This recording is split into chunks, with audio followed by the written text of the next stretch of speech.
Okay, here we go. This is Let Me Be Frank on the Veritas Catholic Network. I'm Steve Lee, and it is my great pleasure, as always, to introduce Bishop Frank Caggiano. Steve, anticipated Happy Thanksgiving. Huh? Yes, exactly. Happy Thanksgiving, Excellency. Tomorrow.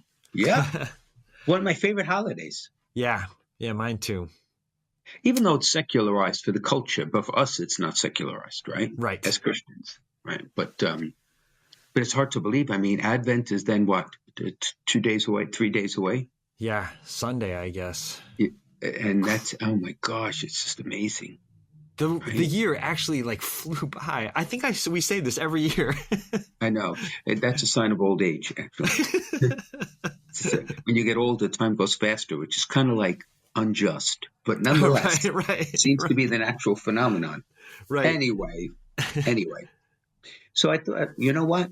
Maybe we should kind of spend some time thinking about Thanksgiving Day within the lens of our Catholic faith, okay? Yeah. And be able to kind of break open some of the greater nuances that exist.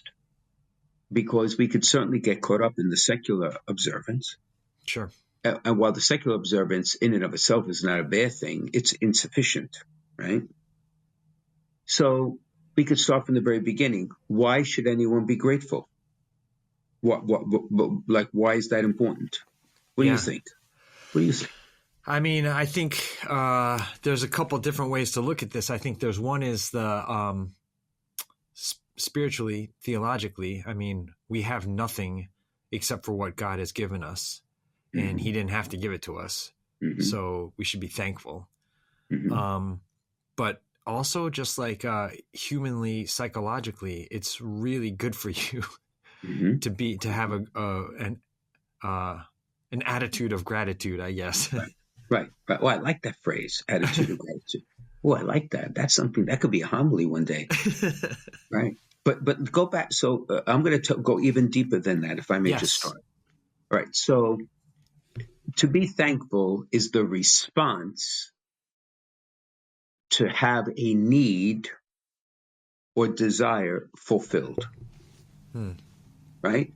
So you are in need of something, whether it's food, a shelter, medicine, just a joke to lift up your spirits. You're there. You need companionship. You need advice. Whatever it is, you need. Yes. Then someone or something, but in this case, someone provides the need, and the response is a natural sense of gratitude.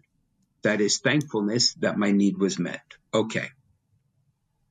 That being the case, it would seem to me that in a society that has evolved into believing that I am the center of all things, the very fact of being thankful is the antidote for that. Because if I truly were the center of all things, I would not need you. I wouldn't need anything. But in fact, when I get sick, I do. Or when I am under great duress, I need help from a counselor. Or I need the grocer at the corner for the food that somebody had to farm. So if thankfulness, I think, an attitude of gratitude, okay, is exactly part of the antidote for what secular culture is telling us is the fact, when in fact it is not the fact. Yeah. Right? Yes. And that's not particularly a religious stance per se. That is a human stance, because being thankful, I believe, is part of the human condition, not just a graced human condition. Yeah. Right? Yeah. And therefore, you see the consequence of a society that is not thankful. It is the attitude of entitlement. Yes. Yeah. Right? So you owe me. What do I owe you? Am I in Iowa? I'm harvesting the wheat. I don't owe you anything. You owe me for doing it in the first place. Yeah. Right? So maybe it's me, and maybe this is a sign that I'm getting a bit older, but I see sometimes in people, it's not just young people, they have this sense of entitlement that somehow you're doing them a favor by acknowledging something when in fact you were poor. Yes. In this regard. Yeah. So you should be the one acknowledging that you were given what you needed. Am I making this up?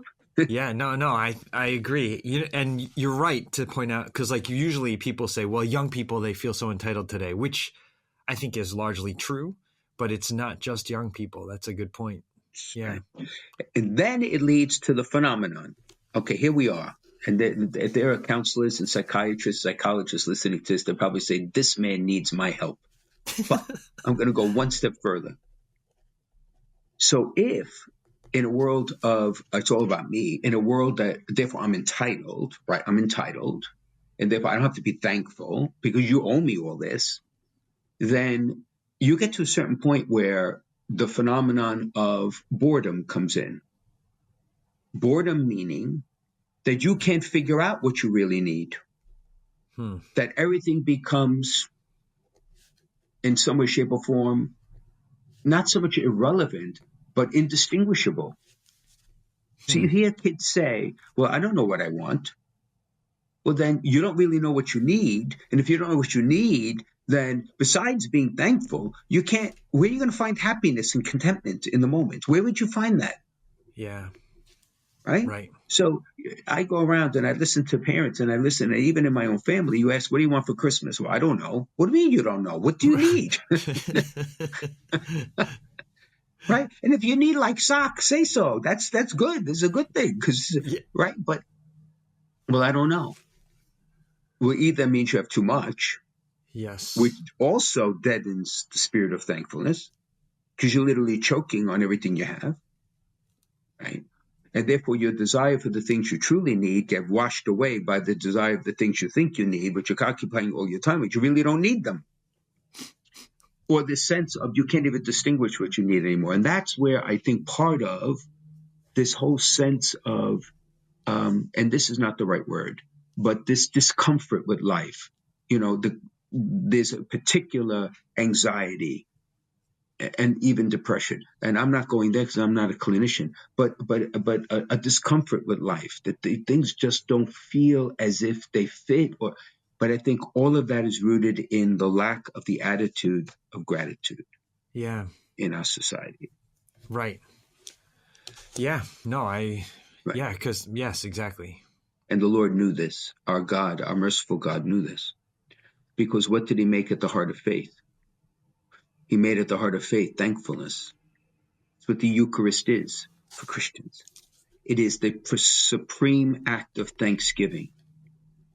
And what's so beautiful about it is that we are giving thanks for that which the Lord gave to us. What is that? The mystery of his death and resurrection, the mystery of the forgiveness of sins, the conquering of death, the fact that this life, when it ends, will go into glory and unto an eternity that I could not, and there's no great, even the greatest of all theologians could not possibly even begin to imagine, to describe.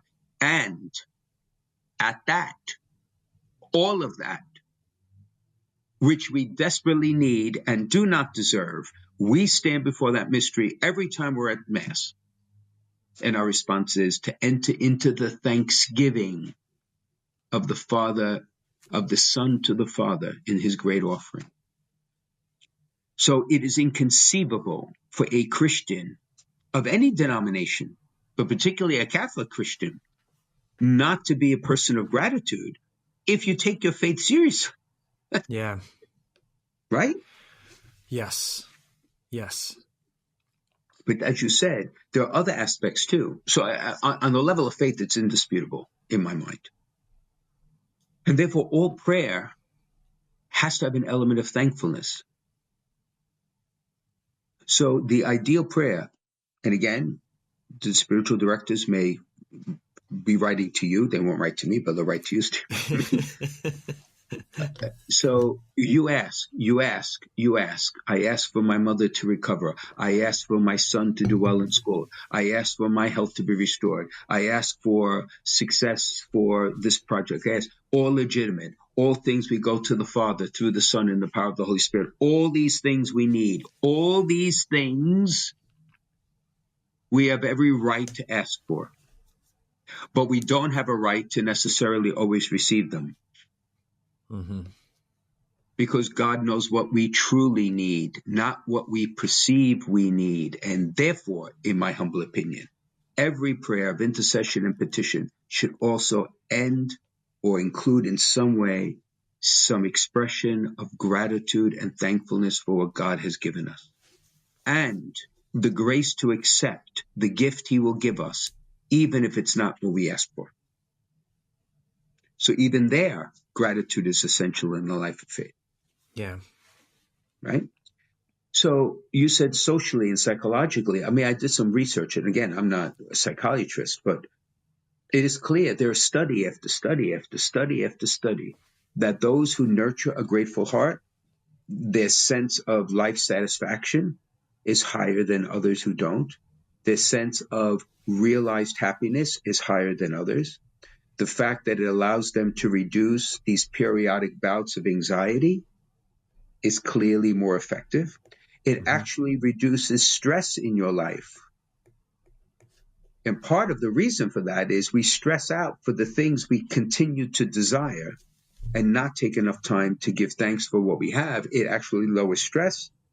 And above all else, it builds resilience of personality. So when adversity comes, and it always comes for all of us, if we have a thankful heart, that is, we recognize our needs are being met by the love of our neighbor, and through our neighbor, the love of God. Everything is being met. Mm-hmm. Then when time comes of crisis, we can be more resilient because while we are suffering, we can still be thankful for the things we still have.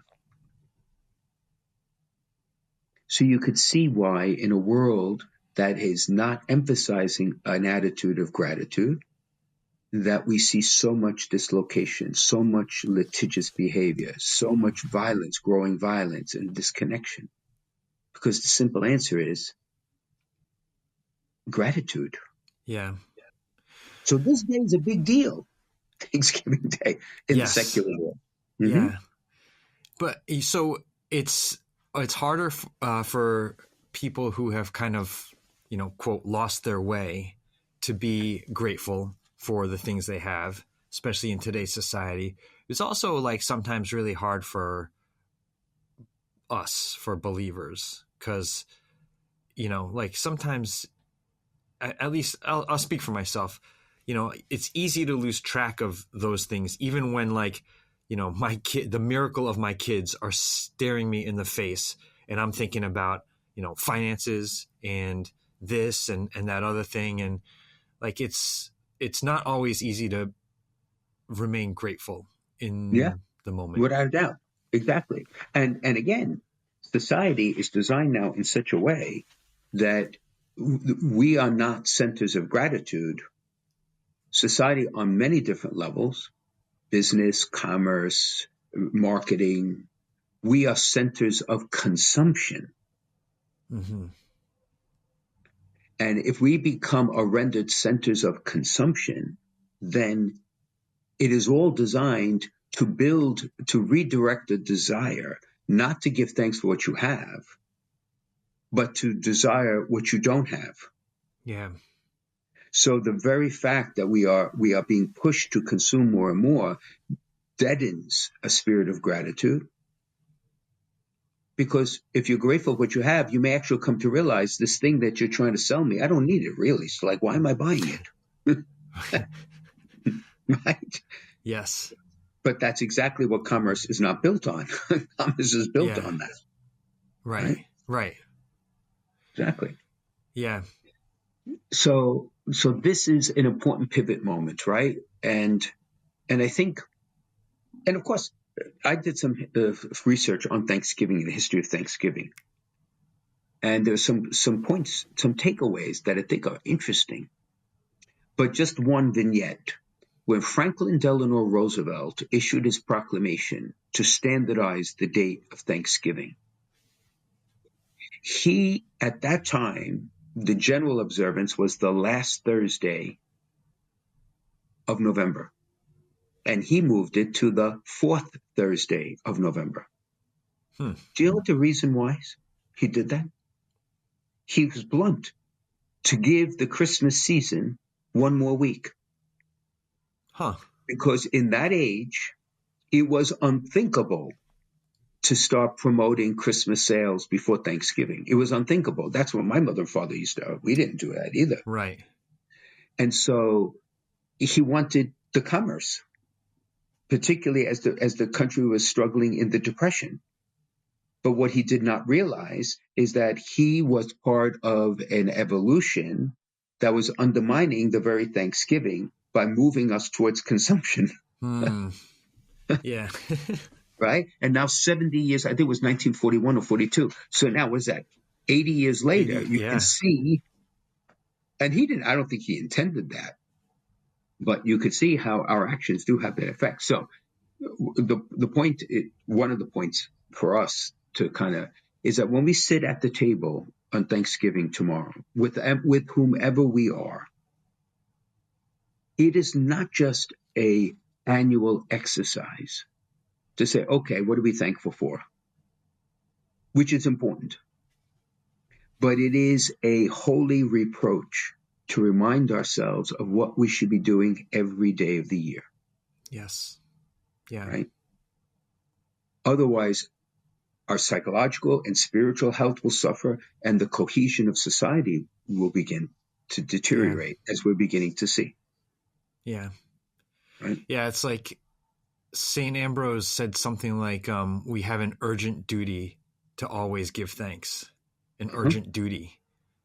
And and then like Paul in the when he wrote to the Thessalonians, he said, "Rejoice always, pray constantly, and in every circumstance give thanks to God, because that is the will of God." Yes, give thanks to God. Yeah.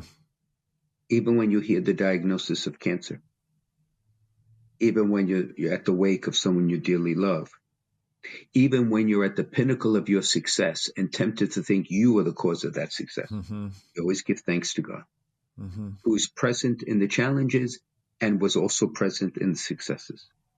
Thankful heart. Yes. Right? Yeah. You know, I found when my research on Thanksgiving, what I found is we're not the only country that observes a Thanksgiving. Our neighbors to the north do, Canada. The United Kingdom does in its own way. And some other countries, formally and informally, Germany, Brazil. Yeah. So Korea does too? Yes. Oh, I didn't know that. Do you know anything about it? No. I just know they have a homework. Okay. Yeah. Okay. I should have looked it up actually before we came in here. No, but you see, and we're talking about a culture very different from a Western culture, and yet, and because it's part of the human condition. Yeah. Right? And almost all of them have a basis in the harvest. Right? And in the harvest, which everyone obviously harvests if you're going to live, there is desire to give thanks. Right? Because it meets the basic need. Without food, you are dead. Yes. Yeah. And also it becomes an entree in the religious tradition for everything that happened in the prior year. Right?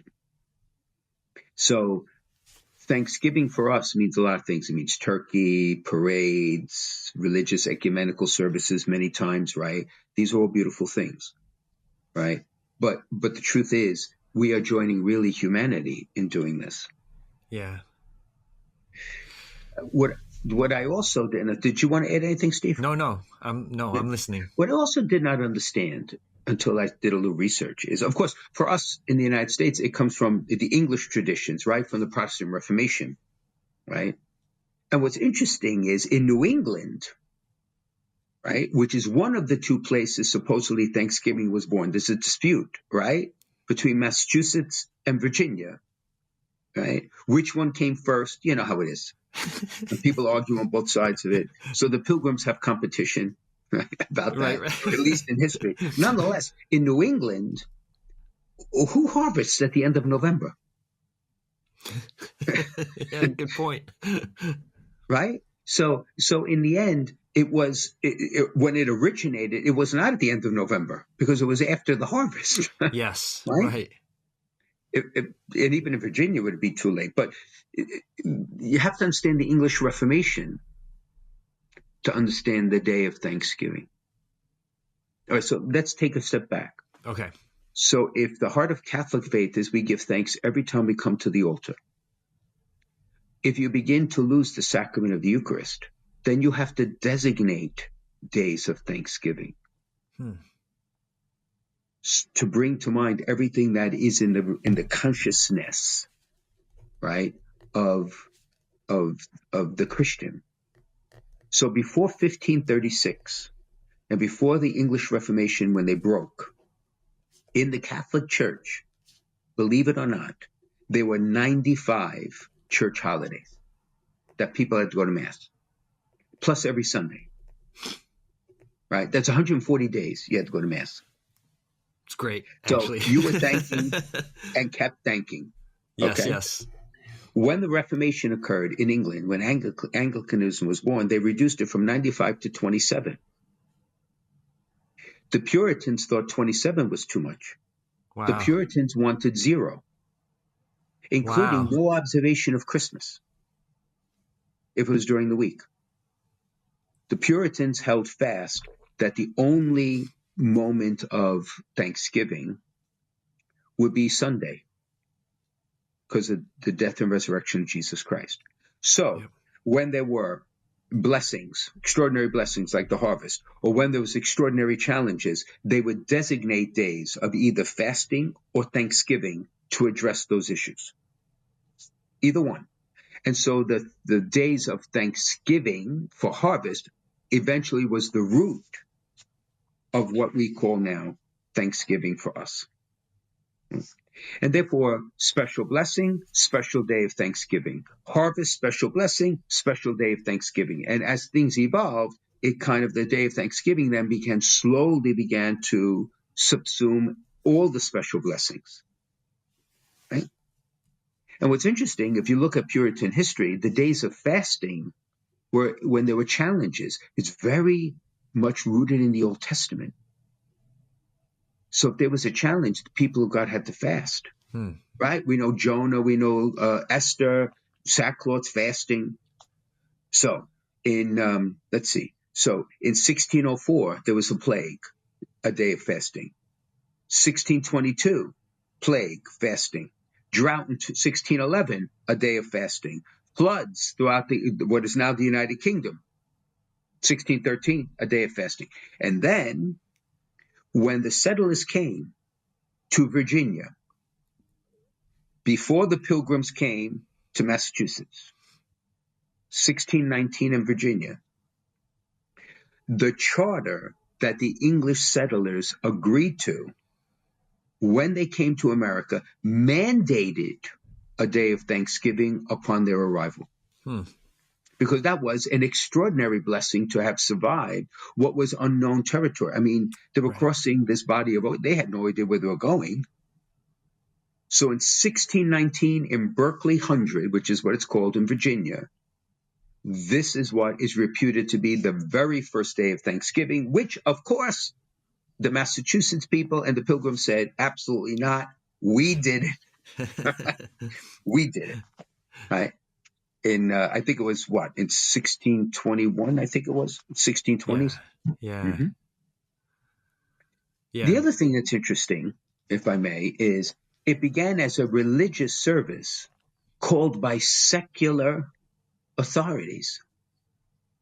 Go figure. George Washington's first proclamation called for religious a religious service of thanks. And he was the president of the United States. Yeah. How far we have come in our country. Yes. But there was always a tension between the religious service and I'm going to call the holiday celebration. But they were side by side for a very long time. And now only in recent history, maybe in the last 70 years, have they really essentially split.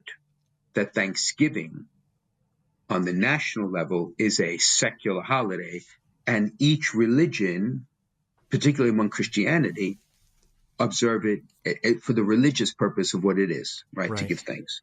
Yeah. Mm-hmm. Mm-hmm. Yeah. My knowledge of the history of Thanksgiving comes from years of watching a Charlie Brown Thanksgiving.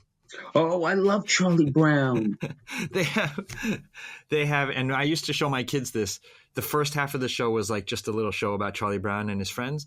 But then the second half was like a history, like with the Charlie Brown kids on the Mayflower coming over and all this.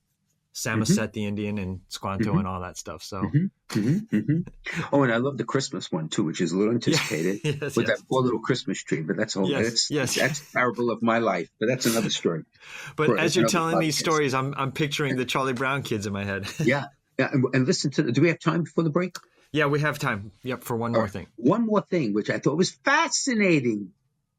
How the Pilgrims got the upper hand in this narrative of who really actually started Thanksgiving was in the footnote of an 1841 book written by Alexander Young, believe it or not, that in that footnote, he says that the Pilgrim celebration, 1621, 1623, the Boston celebration, 1631, thus was the origin of Thanksgiving. And from that footnote is the narrative that most people say it's the Pilgrims in Plymouth.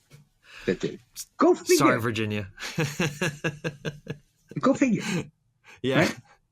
And I'm going to, let me see if I could quote, if I could find it.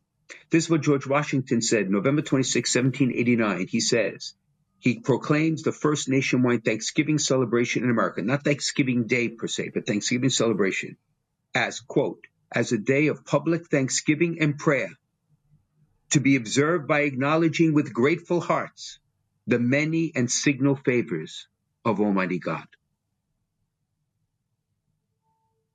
Then he goes on to say to Americans, to unite in most humbling, offering our prayers and supplication to the great Lord and ruler of nations, and beseech him to pardon our national and other transgressions. Go figure, 1789. Right? Amazing. Yeah. Amen. Who made it a national holiday? Washington? My favorite president. Lincoln. Yep. 1863. Wow. And he was the one who said it to be the final. That was the Republican. Then the Democrat changed it. And now we don't know what we're doing. No. Right. Even then. Yes. Okay, let's take a quick break, Excellency. This is Let Me Be Frank on the Veritas Catholic Network. It's we're on the precipice of Thanksgiving. So much to be grateful for, and we will be right back.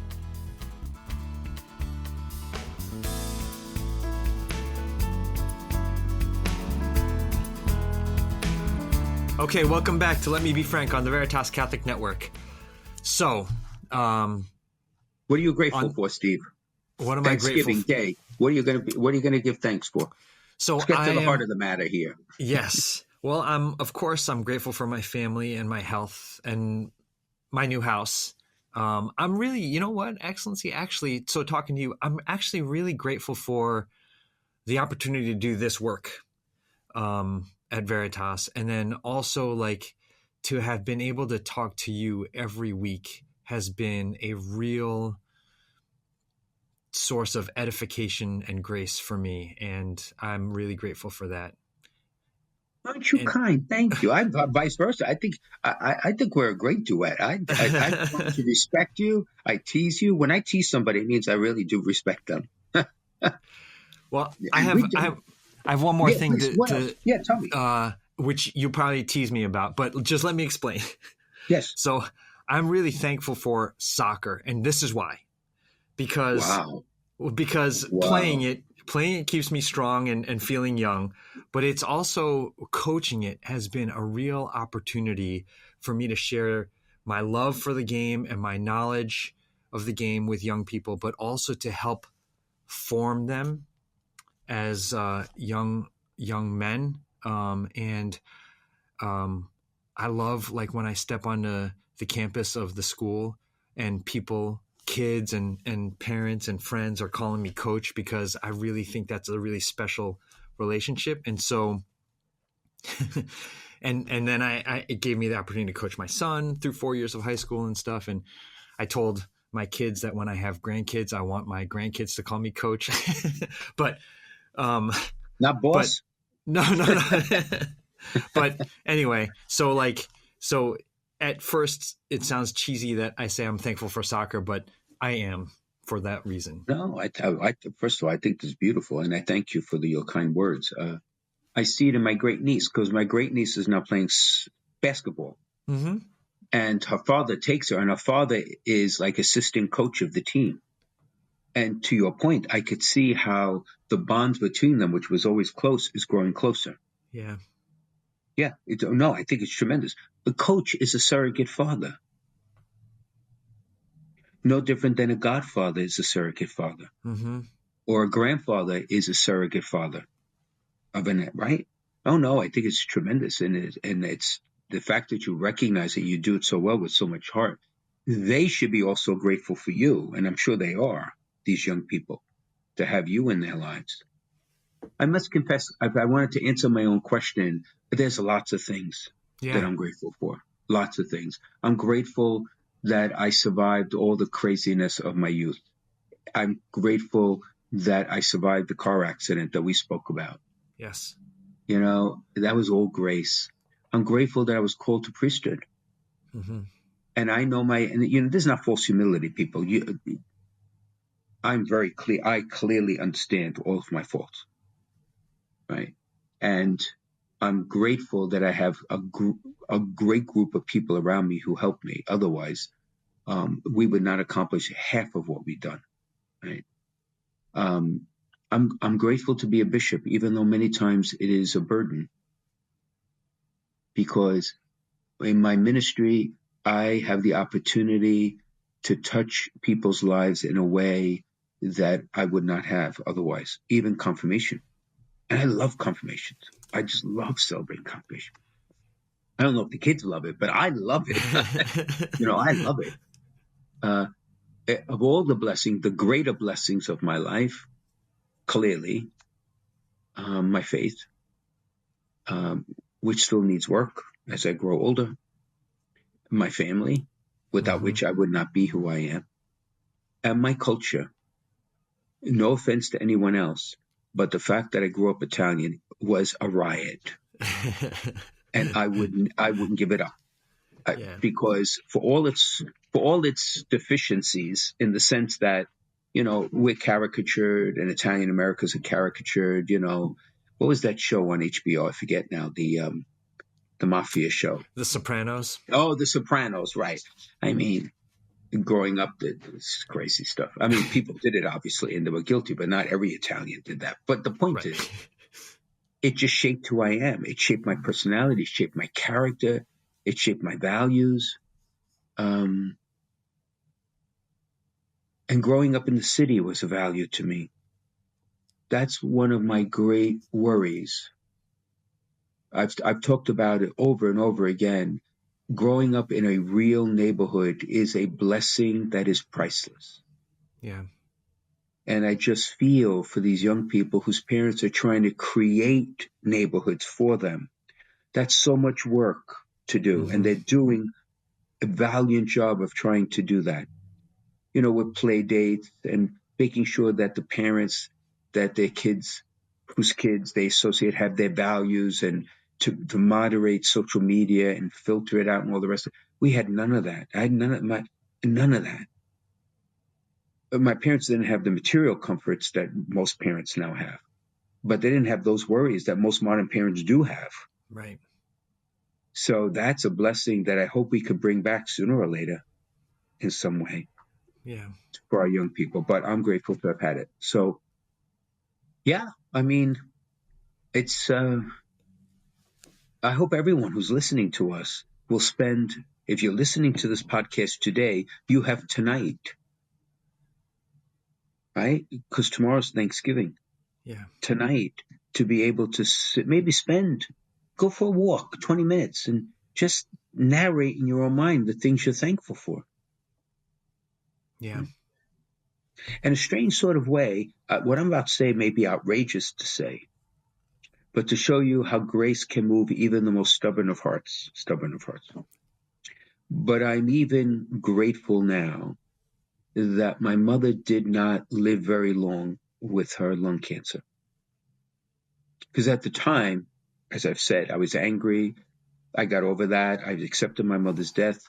There's always a void in my family without her. But now as I look back, I'm grateful she didn't suffer very long. And I'm grateful that she didn't have to deal with the burden of all that therapy and treatment and rehabilitation, because by character, I'm not sure she would have wanted to do any of that. So the Lord spared her. And in a way, I'm thankful for that, which is interesting. 10 years ago, I would not have said that. Right. So even the motives of our thankfulness change over time. They become clearer. Maybe because the older we get, the more we can see in an unencumbered way. Yeah. What are your memories of Thanksgiving? Give me one big time memory. So, before I do that, I just thought of my wife Rula. She says thank you to God all throughout the day. And at first I was like, what are you doing?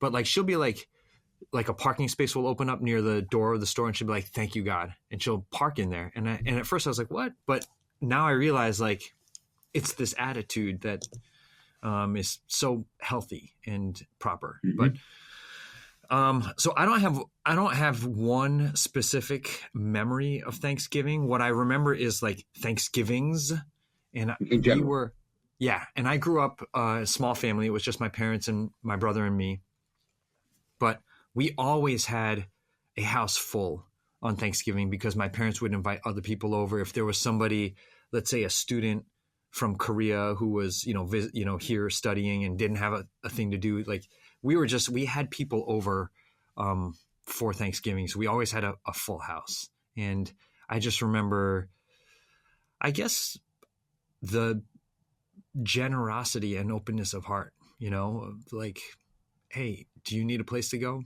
Come over. Yeah. You're not homeless today in that sense. Yeah. Right. If we're looking at all the Thanksgivings, the two, at least growing up, the 2 points that were always there was watching the March of the Wooden Soldiers on TV. Always. And the boogeymen with the thing and the soldiers. I love that. Good over evil. Yeah, we're thankful for good over evil. And the Thanksgiving Day parade. I mean, in New York, It was like, and millions go to it. Millions. Now, you would say, so did you ever go to it? And the answer is no, because my parents said there was no way my mother's going to have this go. No way. But it was televised, right? So we watched it on TV. Mama said, why would you want to go there? It's cold here. You could sit down. You could have something to eat. You could watch it on TV. Exactly. You see everything anyway. Yeah. Exactly. You see better. Yeah. Anyway, but I mean, so maybe before I die on my bucket list, I could go one day, one Thanksgiving to go. But the interesting thing is I did a little research on that too. Yeah. That is a hallmark of Thanksgiving. That's without a doubt. So crazy. Without a doubt. But it's not the oldest continuous Thanksgiving Day parade in the United States. 1924 is when Macy's began it. And they began it as a single event. And then they decided to do it annually, right? 1924. But it's 101 years old this year. Oh my gosh. Okay. What ties New York is Detroit. Okay. Detroit also started this in 1924, but there's a city that has it started 4 years earlier, 1920. On the East Coast. Boston? Go south. Baltimore. Nope. Go a little north. The city of brotherly love. Oh, Philadelphia. Really? Yeah. Okay. It's the oldest parade in the United States, right? So in 1924, when Macy's had their first parade, they basically had all their employees dress up, and they sang, and they had some floats and a professional band and all the rest. And that was the very first time Santa came. Was welcome to Herald Square, which is the square where the flagship store still exists. Yes. And there was a balcony, and he would come out on the balcony. And he was then crowned, get this, he was crowned the king of the kitties. And you know how many people they estimate in 1924 came to the parade? 250,000 What? in 1924. Oh Right, my goodness. right. And have you ever heard of the Ragamuffin Day, the I know. Ragamuffin Parade? No. Okay, so that was they may even still be one in Bay Ridge in Brooklyn. But the Ragamuffin basically it was kind of like uh, a form like of trick or treating when kids would dress up and kind of ask for food or ask for treats, right? Okay. And I think, but that parade was always associated with Thanksgiving. And the Macy's parade over 60 years eventually eliminated that parade, Hmm. is what one of the unintended consequences. It eliminated that parade. Balloons were used for the first time 1934. Wow. Who was the first balloon? Quintessential American image Quint. of America. I mean, I only think of Snoopy when I think of Oh, the, but it's animated. One of the oldest cartoon characters in the American imagination is a rodent. Mickey Mouse? Yep, No way. yep. Oh my gosh. Mickey Mouse was the first. Oh my gosh. Mickey Mouse was the first. And the parade was suspended twice in its history. During World War II, Uh-huh. between 1942 and 44, there was no parade, obviously. Uh-huh. And then in COVID. Oh In COVID. yeah. Yeah, there was Okay. a period of time when it happened. But what made the parade famous was Miracle on 34th Street. Have you ever seen that film? Yes, of course. Yeah. Great movie. 1947. That film was made, 1947. And Macy's and Gimbels. Gimbels is of happy memory. Happy memory, Mm-hmm. Gimbels. But Macy's is still there. And my mother loved that film. See, that was the part of Thanksgiving I opted out of because after we ate and cleaned up before dessert, which came much later, my mother would watch that on TV. And then I would usually hang out and watch something else, Yeah. right? Or do something else. Right. But I watched it a few times. It is a great movie, but celebrities were added. Celebrities, live performances. The year before I was born, 1958. Mm. Benny Goodman and his band was the first one to perform. Oh wow, how cool. You can't make this up. And since 1985, the New York City Police Department, the Highway Patrol, leads the parade, always, every year. Except one year, 2019, where the cast of Sesame Street did at their 50th anniversary. So they knocked the police out of the. Now, you have seen the balloons of the Macy's parade.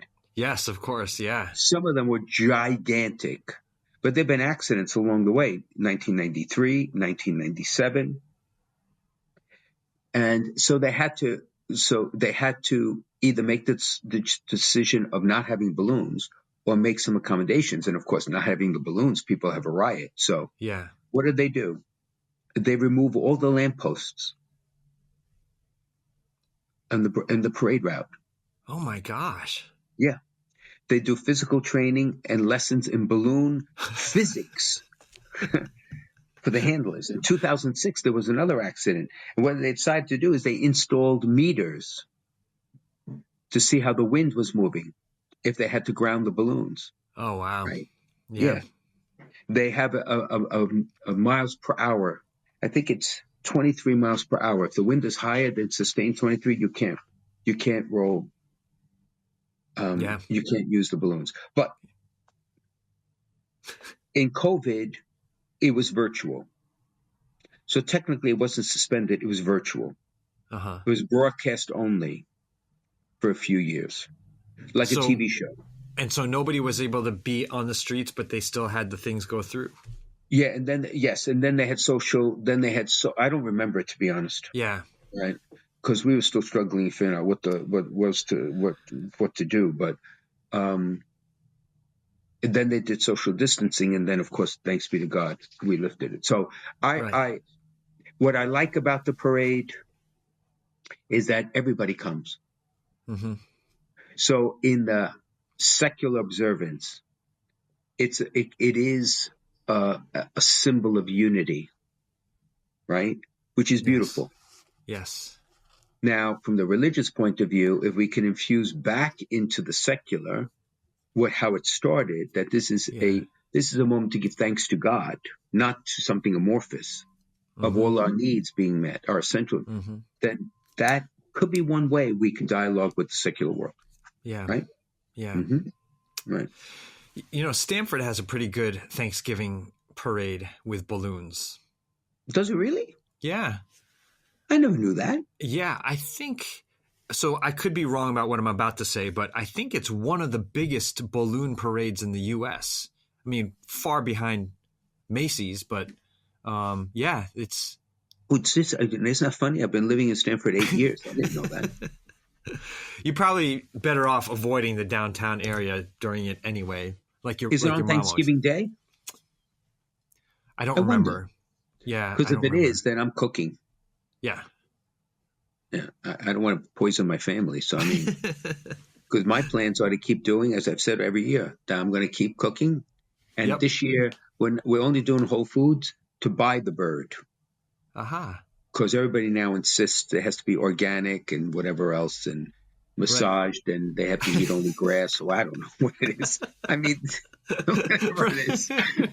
I just ate what my mother put in front of me. But yeah. So are you hosting? Are you hosting Excellency? Oh, of course. Okay. Yes, of course I'm hosting. Yeah. Nice. So this year we're going to rough it. We're going to cook everything from scratch. Yeah. So it's nice knowing you, really. We're going to cook everything. Yep. And it's going to be fun. It will be fun. Even the cornbread we're going to try. We're going to see how that goes. Oh, my gosh. Wow. Yeah. That's exactly what I say. Oh, my God, have mercy.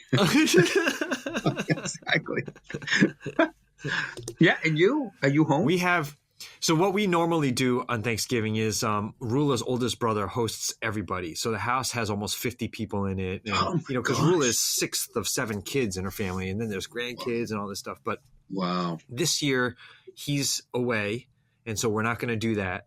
So tomorrow on Thanksgiving Day, we're going to my brother's house in New Canaan for the Lee side of the Thanksgiving. And then on Friday, we are hosting some of Rula's family who are still around at our house. And beautiful. But I have always been, ever since 25 years or so, we go to Michael's house and they always ask me to say grace. So that, I think, now that I think about it, every time I go to my brother's house too now, his wife Jackie always asks me to say grace. So I guess that's my job. Maybe they see something in you that you should consider. That's for a private conversation. Right? Anyway. But I will tell you this, though. We have 2 traditions that have evolved in the last 10 years in the Caggiano house. Tradition number 1 is the day after Thanksgiving, all the kids come to the family house. And we put up the presepio, which my mother would never have allowed, but we do it now, which is the creche. And the creche is enormous. It's enormous. There's got to be 100 figures in it, easily. How big are each of the figures? Yeah, they're about 3 inches. Oh my gosh! And there's 100 something. Oh yeah, at least, because it goes from one side. It hugs the wall. It goes from one side of the dining room, hugs the entire wall to the other end of the other wall. It's an entire. Who does it? Who are the characters in there? We have everything. We have the tents for the Magi. We have a herd of camels. We have a cohort of Roman soldiers guarding. We have we got fishermen. We got shepherds. Wow. We got more sheep than you know what to do with. We got running water. We have everything. Running water. Mm-hmm. This must be so much fun for the kids. Well, we put it together. I do it takes a while. So Thanksgiving, everybody leaves, I clean up, and then I have to put the infrastructure in. And then we spend a good few hours, and they do it. So cool. And they look forward to it. They love it.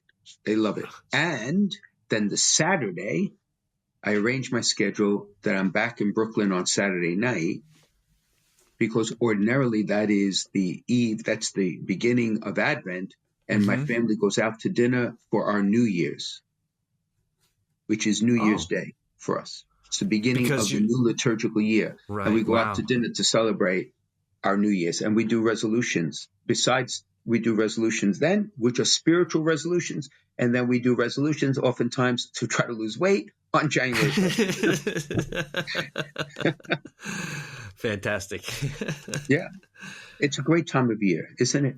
It is. It's just, and the next 6 weeks are going to be just beautiful. Amazing too. Yeah. So, beautiful. Yeah. We've already run out of time here, Excellency. Did we? Yeah, okay. we blew through the hour, but we should take one more break and then come back with a listener question. So this is Let Me Be Frank on the Veritas Catholic Network, and we'll be right back.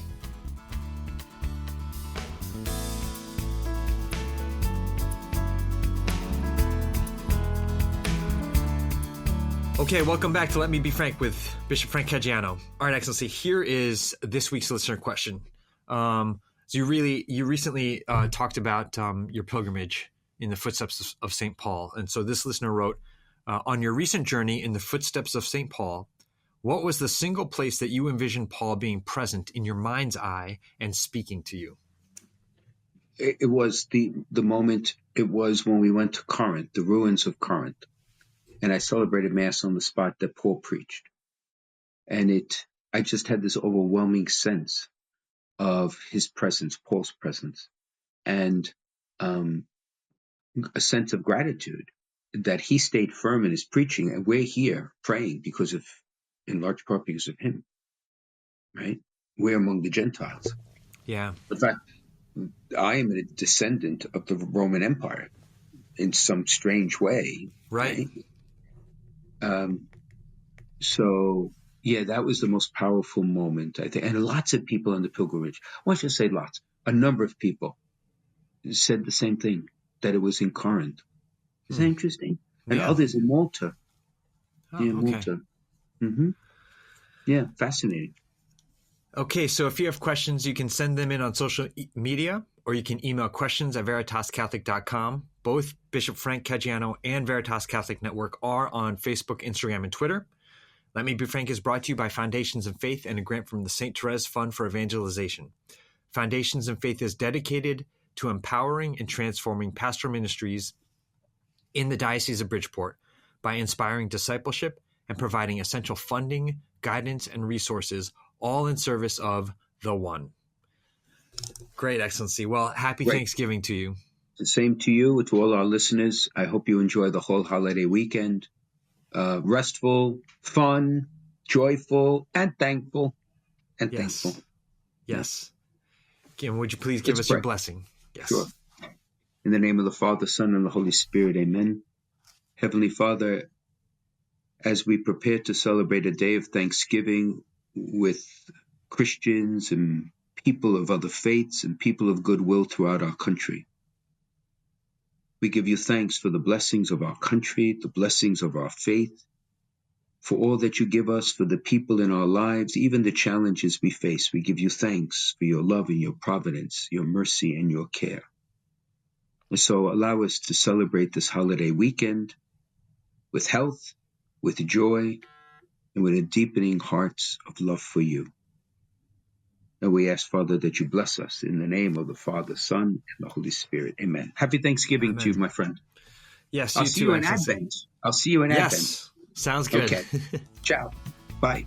Thanks for watching. Before you go, please be sure to subscribe, like, hit the bell, leave a comment down below. All of that stuff helps us reach more souls.